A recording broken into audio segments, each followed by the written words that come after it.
മക്കളെ, ഇതാ നമ്മൾ 9ാം ക്ലാസ്സിലേക്ക് കിടക്കാൻ പോവുകയാണ് അല്ലേ. 8ാം ക്ലാസ്സിൽ നിന്ന് നമുക്ക് വലിയൊരു മാറ്റം തന്നെയാണ് 9ാം ക്ലാസ്സിൽ നമ്മൾ വെയിറ്റ് ചെയ്ത് നിൽക്കുന്നത്. ബേസിക് സയൻസ് ഒക്കെ മാറി നമ്മൾ ഫിസിക്സ്, കെമിസ്ട്രി, ബയോളജി സെപ്പറേറ്റ് ആയിട്ട് പഠിക്കാൻ പോവുകയാണ്. അപ്പം ചാപ്റ്റേഴ്സിൻ്റെ എണ്ണം കൂടുന്നുണ്ട്, മാർക്ക് വെയിറ്റേജ് കൂടുന്നുണ്ട്. അപ്പോൾ അതുകൊണ്ട് ആദ്യം തൊട്ടേ തന്നെ നമുക്ക് പ്രിപ്പയർ ചെയ്യണം. പുതിയ സിലബസ് ആണ്, കുറച്ച് ടഫാണ്, കുറച്ചധികം കോൺസെപ്റ്റുകൾ നമുക്ക് പഠിക്കാനുമുണ്ട്. കാരണം നമുക്ക് 10th-ലും +1 +2-ലും ഒക്കെ വേണ്ട കോർ ബേസിക് കാര്യങ്ങൾ നമ്മൾ 9ലാണ് പഠിക്കുന്നത്. അപ്പോൾ ഒട്ടും സമയം കളയേണ്ട, നമ്മുടെ ഈ ഒരു നീച്ച ബാച്ചിലേക്ക് ജോയിൻ ചെയ്താൽ ആദ്യം തൊട്ടേ നമുക്ക് സെറ്റായിട്ട് പഠിക്കാം. നമുക്ക് base plan, infinity plan and infinity pro plan ഉണ്ട്.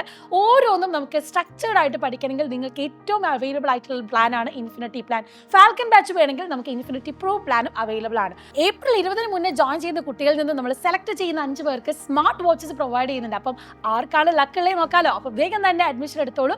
ഒട്ടും മറക്കണ്ട, ആദ്യം തൊട്ടേ നമ്മൾ സ്ട്രക്ചേർഡ് ആയിട്ട് പഠിക്കാൻ പോവാണ്. All the best.